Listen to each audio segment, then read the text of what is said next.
नमस्कार दोस्तों, मैं अर्जुन आपका स्वागत करता हूँ ए टू जेड सब्जेक्ट वाला के यूट्यूब चैनल में। दोस्तों आज मैं आपके लिए लेकर आया हूँ संविधान के टॉप 100 प्रश्न, जो वेरी मोस्ट इम्पोर्टेंट क्वेश्चन है सभी परीक्षाओं के लिए। सभी परीक्षाओं में बार बार रिपीट किए क्वेश्चन है, तो दोस्तों वीडियो को अंत तक जरूर देखना ताकि सभी क्वेश्चन आपको आसानी से याद हो जाएँ।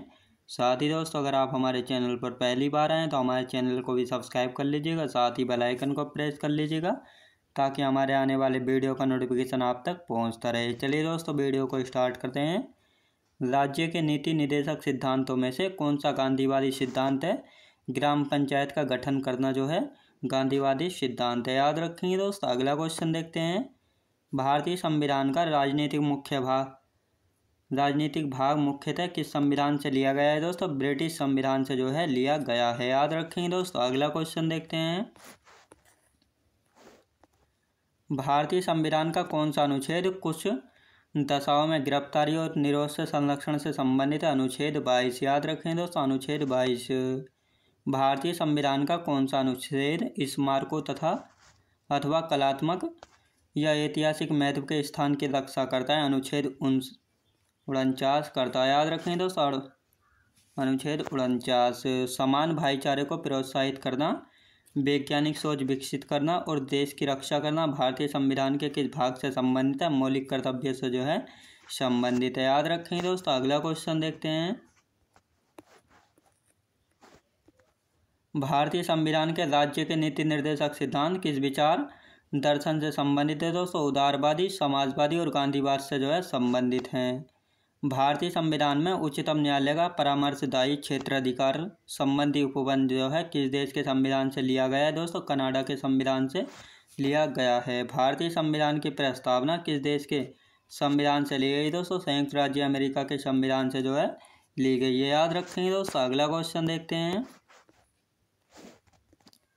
भारतीय संविधान के किस अनुच्छेद में उल्लेख किया गया है कि बाहरी आक्रमण और आंतरिक अशांति से राज्यों की रक्षा करना सरकार का कर्तव्य है? अनुच्छेद 356 में, याद रखेंगे दोस्तों। अगला क्वेश्चन देखते हैं। संविधान की प्रस्तावना पंथ निरपेक्ष किस संशोधन अधिनियम द्वारा शामिल किया गया था? दोस्तों 42वां संविधान संशोधन अधिनियम के द्वारा जो है शामिल किया गया था। भारतीय संविधान की किस अनुसूची में दल परिवर्तन के आधार पर निर्हत के बारे में उपबंधों का उल्लेख किया गया है? दोस्तों 10वीं अनुसूची में जो है किया गया है, याद रखें दोस्तों। अगला क्वेश्चन देखते हैं। भारतीय संसद में प्रत्यक्ष कर संहिता विधेयक जो है कब पेश किया गया था? 2010 में जो है पेश किया गया था। भारत में दहेज प्रतिषेध अधिनियम किस वर्ष पारित किया गया था? 1961 में जो है पारित किया गया था। सितंबर 2022 में भारत के 16वें महान्यायवादी के रूप में किसे नियुक्त किया गया था? आर वेंकट रमणी को जो है महान्यायवादी के रूप में नियुक्त किया गया था, याद रखेंगे दोस्तों। अगला क्वेश्चन देखते हैं।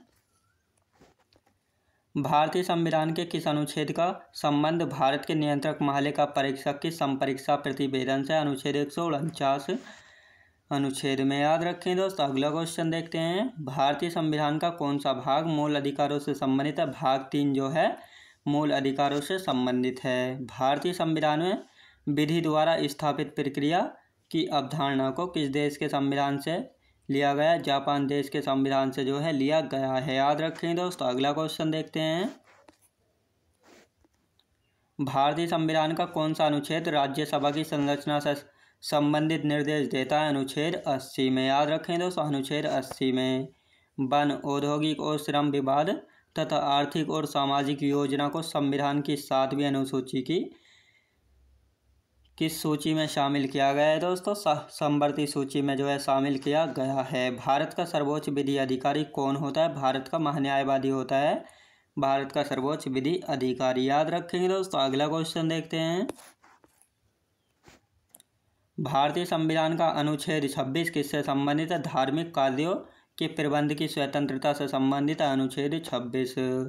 भारत में दैनंदिन जेल प्रशासन के लिए जेलों का रक्षण कौन सी सरकारें अपने नियमों और विनियमों से करती हैं? राज्य सरकारें करती हैं। भारत में जेल का नियंत्रण किस अधिनियम द्वारा किया जाता है जिससे जेल का विषय स्पष्ट रूप से प्रांतीय सरकारों के नियंत्रण में रहा है? दोस्तों जेल अधिनियम 1894 में, याद रखेंगे दोस्तों। अगला क्वेश्चन देखते हैं।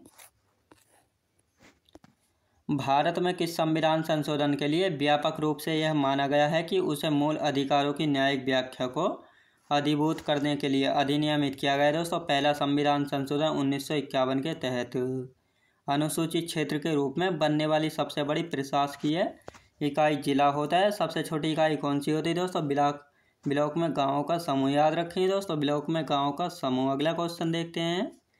भारतीय संविधान में राज्य की नीति सिद्धांत की अवधारणा किस देश के संविधान से ली गई? आयरलैंड के संविधान से ली गई है। भारतीय संविधान में राज्य के नीति निर्देशक सिद्धांत की अवधारणा। याद रखेंगे दोस्तों। अगला क्वेश्चन देखते हैं। सिक्किम भारतीय संघ का पूर्ण राज्य किस वर्ष बना था? 1975 में जो है बना था। याद रखेंगे। वर्तमान में उच्चतम न्यायालय और उच्च न्यायालयों के न्यायाधीशों की नियुक्ति किस प्रणाली के माध्यम से की जाती है? कोलेजियम प्रणाली से जो है की जाती है। याद रखेंगे दोस्तों। सुप्रीम कोर्ट कोलेजियम एक 5 सदस्यीय निकाय है जिसमें न्यायालय के वरिष्ठतम न्यायाधीश शामिल होते हैं। इसकी अध्यक्षता कौन करता है? भारत के मुख्य न्यायाधीश जो है इसकी अध्यक्षता करते हैं। याद रखेंगे दोस्तों। अगला क्वेश्चन देखते हैं। भारतीय संविधान के 42वें संशोधन में प्रस्तावना में किन शब्दों को जोड़ा गया था? समाजवाद, धर्मनिरपेक्ष और अखंडता शब्द को जोड़ा गया था 42वें संशोधन में प्रस्तावना में। याद रखेंगे दोस्तों। अगला क्वेश्चन देखते हैं। भारतीय संविधान में अनुच्छेद 51A के तहत 10 मौलिक कर्तव्यों को किस संशोधन द्वारा सम्मिलित किया गया था? 42वां संविधान संशोधन अधिनियम 1976 के तहत जो है सम्मिलित किया गया था। भारतीय संविधान में मौलिक अधिकारों के विचार का संदर्भ किस देश से लिया गया? दोस्तों, संयुक्त राज्य अमेरिका के संविधान से लिया गया मौलिक अधिकारों के विचार को। याद रखेंगे दोस्तों। अगला क्वेश्चन देखते हैं। भारतीय संविधान के किस अनुच्छेद द्वारा अस्पृश्यता को समाप्त किया गया? अनुच्छेद 17 में। उच्च न्यायालयों में से न्यायाधीशों की संख्या निर्धारित करने का अधिकार किसके पास है? राष्ट्रपति के पास होता है। 5वीं अनुसूची किस विशिष्ट समूह के लोगों के शासन और हितों की सुरक्षा से संबंधित? अनुसूचित जनजाति। याद रखेंगे दोस्तों। अनुसूचित जनजाति। अगला क्वेश्चन देखते हैं।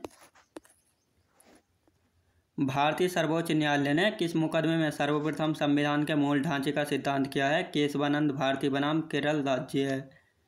केंद्र राज्य और अंतर्राज्यीय सहयोग को बढ़ावा देने के लिए अंतर्राज्यीय परिषद नियुक्त करने का अधिकार किसे है? भारत के राष्ट्रपति को। याद रखें दोस्तों। भारत के राष्ट्रपति को।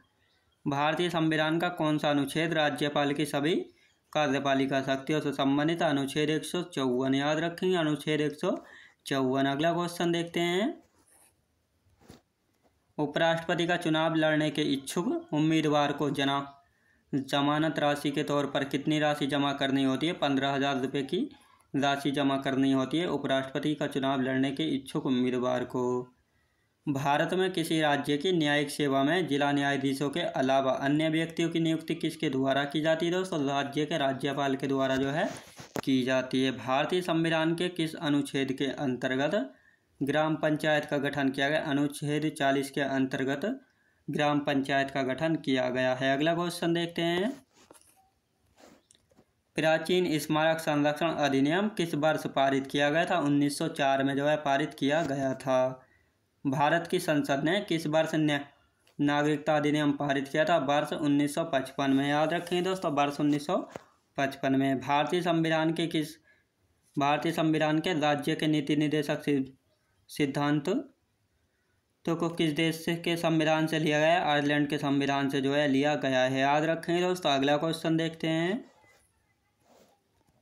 उच्च न्यायालय की रिट जारी करने की शक्ति किस अनुच्छेद के अंतर्गत उल्लेखित है? अनुच्छेद 226 के अंतर्गत उल्लेखित है। भारतीय संविधान का कौन सा अनुच्छेद राष्ट्रपति द्वारा शपथ या प्रतिज्ञा से संबंधित? अनुच्छेद 60। याद रखेंगे दोस्तों। अनुच्छेद 60।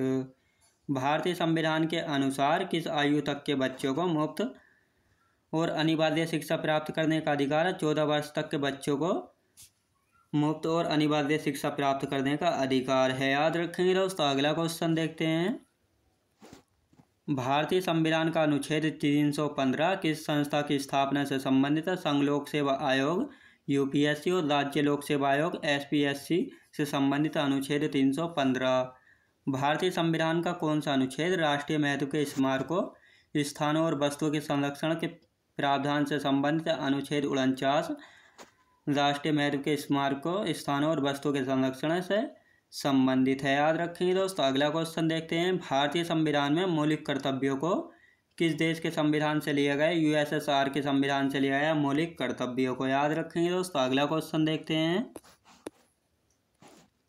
भारतीय संविधान का कौन सा अनुच्छेद राज्यों के उच्च न्यायालयों से संबंधित? अनुच्छेद 214 जो है राज्यों के उच्च न्यायालयों से संबंधित है। याद रखेंगे दोस्तों। अगला क्वेश्चन देखते हैं, स्वतंत्र भारत के प्रथम विधि आयोग के अध्यक्ष कौन थे? MC शीतलवाड़ थे स्वतंत्र भारत के प्रथम विधि आयोग के अध्यक्ष। याद रखेंगे दोस्तों। अगला क्वेश्चन देखते हैं, भारत में यदि एक राज्य एक चुनाव लागू किया जाता है तो भारतीय संविधान के किस अनुच्छेद में संशोधन की आवश्यकता होगी? अनुच्छेद 324 में संशोधन की आवश्यकता होगी। याद रखेंगे दोस्तों। अगला क्वेश्चन देखते हैं, इन राज्यों में पंचायती राज व्यवस्था नहीं है दोस्तों। मिजोरम, मेघालय और नागालैंड राज्यों में जो है पंचायती राज व्यवस्था नहीं है। पंचायतों की वित्तीय स्थिति की समीक्षा के लिए राज्य सरकार प्रत्येक 5 वर्षों में किस समिति आयोग का गठन करती है? वित्त आयोग का गठन करती हैं। भारत का राष्ट्रपति कितनी बार पुनः चुनाव के लिए पात्र होता है? कितनी बार पुनः चुनाव के लिए पात्र होता है राष्ट्रपति? याद रखिए दोस्तों। अगला क्वेश्चन देखते हैं, 1946 ईस्वी में गठित अंतरिम सरकार के मंत्रिमंडल में श्रम विभाग किसे सौंपा गया था? जगजीवन राम को जो है 1946 ईस्वी में गठित अंतरिम सरकार के मंत्रिमंडल में श्रम विभाग को सौंपा गया था जगजीवन राम को। डॉक्टर राजेंद्र प्रसाद को संविधान सभा का सभापति कब चुना गया था? दिसंबर 1946 ईस्वी में डॉक्टर राजेंद्र प्रसाद को संविधान सभा का सभापति चुना गया था। बिहार के प्रथम भारतीय गवर्नर कौन थे? सत्येंद्र प्रसाद सिन्हा थे बिहार के प्रथम भारतीय गवर्नर। याद रखेंगे दोस्तों। अगला क्वेश्चन देखते हैं, 2022 में भारत के 16वें उपराष्ट्रपति चुनाव के लिए निर्वाचक मंडल में कितने सदस्य थे? 788 सदस्य थे। याद रखेंगे दोस्तों। अगला क्वेश्चन देखते हैं, भारत के 75वें स्वतंत्रता दिवस के अवसर पर किसने हर घर तिरंगा अभियान शुरू किया था? केंद्र सरकार ने शुरू किया था। केंद्र की नई शिक्षा नीति को लागू करने की प्रक्रिया शुरू करने वाला देश का पहला राज्य कौन बना है? उत्तराखंड राज्य बना है। भारत के 15वें राष्ट्रपति चुनाव के लिए संयुक्त प्रगतिशील गठबंधन के उम्मीदवार कौन थे? यशवंत सिन्हा थे। याद रखें दोस्तों। यशवंत सिन्हा थे। अगला क्वेश्चन देखते हैं, सर्वोच्च न्यायालय द्वारा 16 दिसंबर 2015 को नियुक्त पहला लोक आयुक्त कौन था? वीरेंद्र सिंह थे जो कि उत्तर प्रदेश के थे। याद रखेंगे दोस्तों। क्या राज्य विधान परिषद के सदस्य उद्योगपति श्रेणी से चुने जाते हैं? नहीं चुने जाते हैं। भारत में पंचायती राज व्यवस्था किसके अंतर्गत रखी गई है? राज्य के नीति निर्देशक तत्व के अंतर्गत रखी है पंचायती राज व्यवस्था। याद रखेंगे दोस्तों। अगला क्वेश्चन देखते हैं, भारत के संविधान में जन स्वास्थ्य एवं स्वच्छता किस सूची में शामिल है? राज्य सूची में शामिल है जन स्वास्थ्य एवं स्वच्छता। योजना आयोग या नीति आयोग और भारतीय राष्ट्रीय एकता परिषद का अध्यक्ष कौन होता है? प्रधानमंत्री होता है। किस राज्य सरकार ने दिसंबर 2020 में धर्म स्वतंत्रता विधेयक को मंजूरी दी थी? मध्य प्रदेश सरकार ने जो है दिसंबर 2020 में धर्म स्वतंत्रता विधेयक को जो है मंजूरी दी थी। याद रखेंगे दोस्तों। अगला क्वेश्चन देखते हैं, किस संशोधन द्वारा भारतीय संविधान की पहली अनुसूची में संशोधन करके गोवा, दमन और दीव को भारत के 8वें केंद्र शासित प्रदेश के रूप में शामिल किया गया था? 12वें संविधान संशोधन अधिनियम के द्वारा। संघ के मंत्रिपरिषद में कितने मंत्री शामिल किए जा सकते हैं दोस्तों? लोकसभा के कुल सदस्यों का 15%। याद रखेंगे दोस्तों। अगला क्वेश्चन देखते हैं, राज्यसभा के पहले सभापति कौन थे? डॉक्टर सर्वपल्ली राधाकृष्णन थे राज्यसभा के पहले सभापति। याद रखेंगे दोस्तों। अगला क्वेश्चन देखते हैं, 2019 में CJI के खिलाफ यौन उत्पीड़न मामले में पूछताछ करने वाली आंतरिक समिति के अध्यक्ष कौन थे? जस्टिस SA बोबड़े थे। याद रखेंगे दोस्तों। अगला क्वेश्चन देखते हैं, भारतीय संविधान का कौन सा संशोधन मौलिक अधिकार के रूप में संपत्ति के अधिकार के उन्मूलन से संबंधित अनुच्छेद कौन सा संशोधन? 44वां संविधान संशोधन। याद रखेंगे दोस्तों। अगला क्वेश्चन देखते हैं, किस भारतीय राज्य को 1972 तक नॉर्थ ईस्ट फ्रंटियर एजेंसी के रूप में जाना जाता था? अरुणाचल प्रदेश को जो है जाना जाता था। याद रखेंगे दोस्तों। अगला क्वेश्चन देखते हैं, किन 3 राज्यों में लोकसभा की सीटें मात्र एक हैं? मिजोरम, नागालैंड और सिक्किम राज्यों में जो है लोकसभा की एक एक सीट हैं। बंदी प्रत्यक्षीकरण का क्या अर्थ है दोस्तों? व्यक्तियों को न्यायालय के समक्ष उपस्थित करना। याद रखेंगे दोस्तों। वारंट का क्या तात्पर्य है? न्यायालय द्वारा जारी किया गया गिरफ्तारी आदेश होता है वारंट का तात्पर्य। याद रखेंगे दोस्तों। अगला क्वेश्चन देखते हैं। आपराधिक दंड संहिता की कौन सी धारा एक विशिष्ट क्षेत्र में या स्थान पर 4 या अधिक लोगों के एकत्र होने पर रोक लगाता है? धारा 144।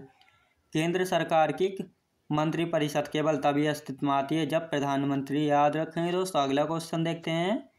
अनुच्छेद 22 के 2 के अनुसार गिरफ्तार किए गए व्यक्ति को कितने समय के भीतर मजिस्ट्रेट के समक्ष प्रस्तुत किया जाना चाहिए? 24 घंटे के या अंदर। याद रखेंगे दोस्तों। अगला क्वेश्चन देखते हैं। प्रजातंत्र लोगों के लिए तथा लोगों के द्वारा बनाई गई सरकार है, यह किसने कहा था? अब्राहम लिंकन ने कहा था। प्रभुसत्ता के बहुलवादी सिद्धांत में किस बल पर दिया जाता है दोस्तों? संघ बल पर। याद रखेंगे दोस्तों। अगला क्वेश्चन देखते हैं। किस देश में जनहित याचिका की अवधारणा उत्पन्न हुई है? अमेरिका देश में जो है जनहित याचिका की अवधारणा उत्पन्न हुई है। याद रखेंगे दोस्तों। अगला क्वेश्चन देखते हैं। मिथकों और कहावतों के रूप में प्रशासन के सिद्धांतों को किसने अस्वीकार किया था? Herbert Simon. याद रखें दोस्तों। हर्बर्ट साइमन ने। अगला क्वेश्चन देखते हैं। राज्य हर जगह है, यह शायद ही कोई अंतराल छोड़ता है, यह कथन किस धारणा की व्याख्या करता है? कल्याणकारी राज्य की धारणा की व्याख्या करता है। दूसरे प्रशासनिक आयोग के किस प्रतिवेदन में भारत में नागरिक केंद्रित प्रशासन की पहचान सुशासन की बाधाओं के रूप में की गई है? 12वां प्रतिवेदन के रूप में। याद रखेंगे दोस्तों। अगला क्वेश्चन देखते हैं। सरकार द्वारा महत्वपूर्ण विषयों पर विस्तृत जानकारी के साथ प्रकाशित प्रपत्र को क्या कहा जाता है? श्वेत पत्र जो है कहा जाता है। अगला क्वेश्चन देखते हैं। जब भारत एक गणतंत्र बन गया तब परमवीर चक्र किसके स्थान पर था? विक्टोरिया क्रॉस के। याद रखेंगे दोस्तों। विक्टोरिया क्रॉस के। स्वतंत्रता के समय ब्रिटिश भारत में कितनी रियासतें शामिल थी? 565। याद रखेंगे दोस्तों। 565। भारतीय संविधान का कौन सा अनुच्छेद आकस्मिकता निधि से संबंधित? अनुच्छेद 267। याद रखेंगे दोस्तों। अगला क्वेश्चन देखते हैं।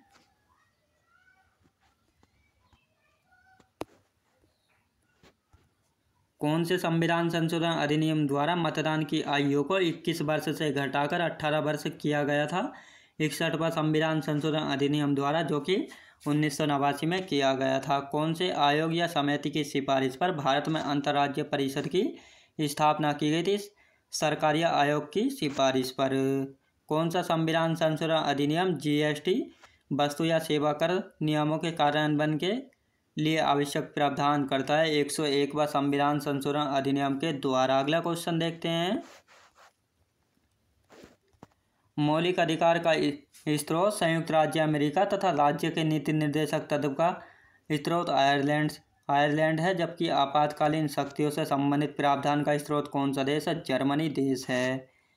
भारतीय संसद की लोकलेखा समिति किसके प्रतिवेदन की समीक्षा करती है? नियंत्रक एवं मालिका परीक्षक की समीक्षा करती है। याद रखेंगे दोस्तों। अगला क्वेश्चन देखते हैं। सामाजिक न्याय के उद्देश्य का उल्लेख भारतीय संविधान में कहाँ किया गया? अनुच्छेद 15 में जो है किया गया है। अगला क्वेश्चन देखते हैं। राष्ट्रीय चिन्ह के नीचे अंकित सत्यमेव जयते शब्द किस ऐतिहासिक रचना से लिए गए हैं? मुंडकोपनिषद से लिए गए हैं। भारतीय राष्ट्रगान की पूरी धुन को बजाने में कितना समय लगता है? 52 सेकंड का समय लगता है। हमारे राष्ट्रीय झंडे के मध्य बने धर्म चक्र का रंग क्या है दोस्तों? नेवी ब्लू होता है। भारत का राष्ट्रीय पुष्प कौन सा है? कमल का फूल है भारत का राष्ट्रीय पुष्प। याद रखेंगे दोस्तों मैं उम्मीद करता हूँ आपका वीडियो क्वालिटी कंटेंट वगैरह सभी कुछ आपको पसंद आया होगा। पसंद आया हो तो लाइक शेयर और सब्सक्राइब करना बिल्कुल भी ना भूलें। साथ ही दोस्तों अगर आप हमारे चैनल पर पहली बार आए तो हमारे चैनल को भी सब्सक्राइब कर लीजिएगा, साथ ही बेल आइकन को प्रेस कर लीजिएगा ताकि हमारे आने वाले वीडियो का नोटिफिकेशन आप तक पहुँचता रहे। चलिए दोस्तों मिलते हैं नेक्स्ट वीडियोज़ में।